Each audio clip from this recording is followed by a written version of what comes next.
So when we're talking about addiction and recovery, there is a couple different processes for recovery, but there's sort of an overarching way of looking at it that can be really, really helpful at times. The biggest thing to understand with recovery comes back to the old adage of change happens when and only when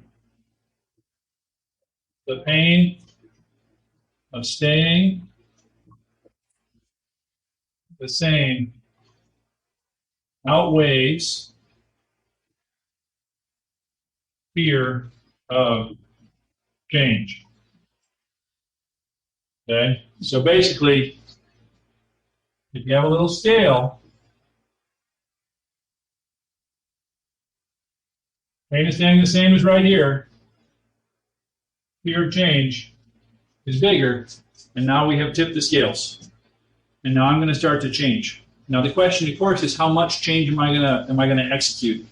And the answer is as little as possible. That's a general rule. And now that's not just the case with clients who are struggling in the context of addiction and recovery. It's really the case in life, at least for me. I am lazy. You guys, maybe not lazy. Okay? I am lazy. I take the fastest, easiest route to work every day.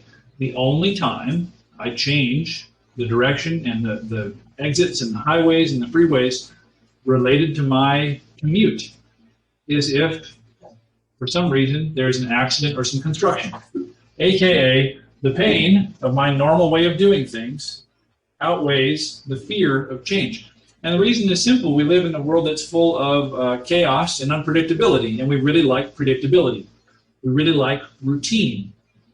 One of the things we'll spend a lot of time talking with addicts are people who abhor routine and predictability in any kind of sort of disciplined process as a general rule. That's why we spend a lot of time talking to them about, okay, get up at a certain time every day, do the same things every single day, go do, get a routine, get a pattern, get a pathway. Human beings function really effectively in the context of routine.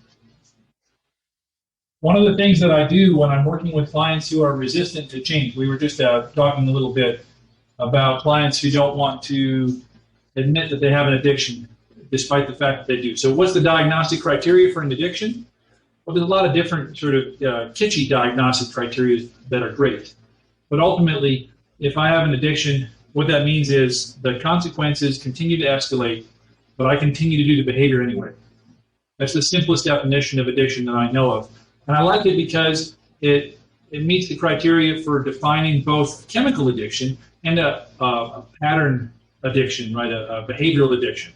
So if I am engaging, what's the difference between somebody who likes sex versus a sex addict, for example?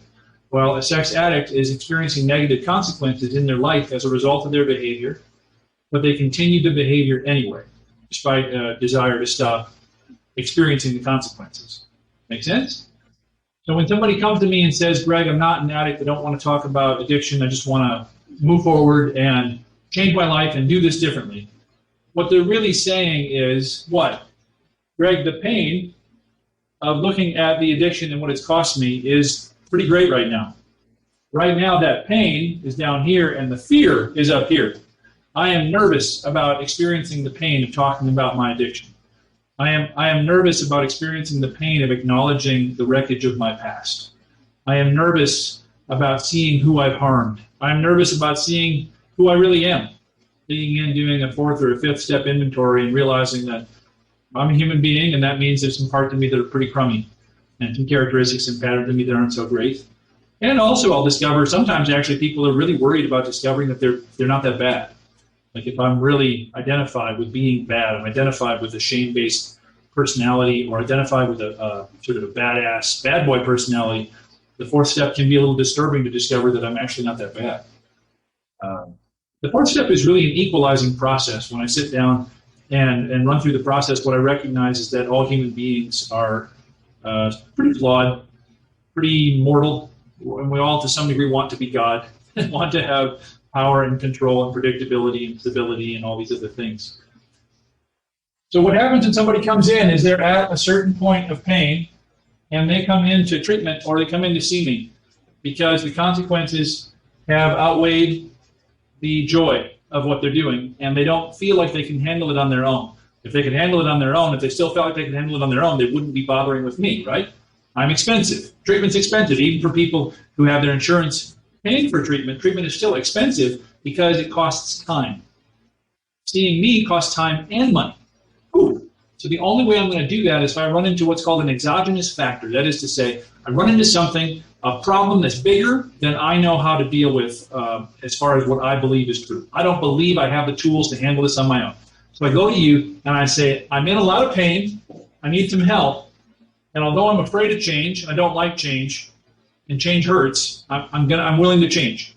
And I'm willing to change as much as I have to, but not 1 inch more. And so what I'll do is I'll say, okay, and so then as a clinician, I say, oh, well, have you thought about this? Have you thought about that?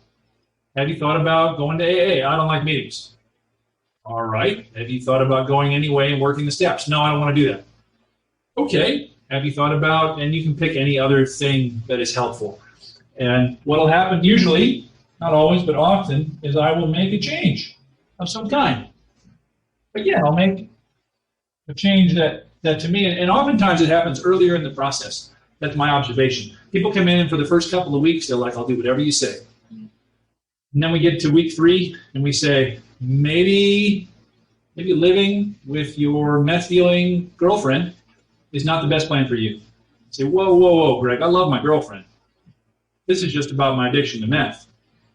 Well, yeah, but she deals meth. Well, yeah, but she's been in treatment too. Oh, okay, so you both have been sober for 15 days. You still want to live together. So we figured out how far we're going to go, right? Now, the fun thing is, this will either be enough for the person to sustain their goals, or it won't. There is some point on this line where once you get past it, you don't need to use anymore. You don't need to pick up anymore. You're able to remember the consequences with enough vigor that you don't go back out. The fun thing is we don't know what that is. We don't know where this is, neither do they. And so our job ultimately is to be pain salesmen. Hey, you need to change a bunch of stuff. And the more stuff you change, the more likely it is you're going to get over whatever this strange threshold is and get to a point where you no longer are suffering from the consequences of an addictive lifestyle. Does that make sense? And so that's what I come back to again and again with the client is how much change am I willing to make and what are the processes that goes into that. Cool?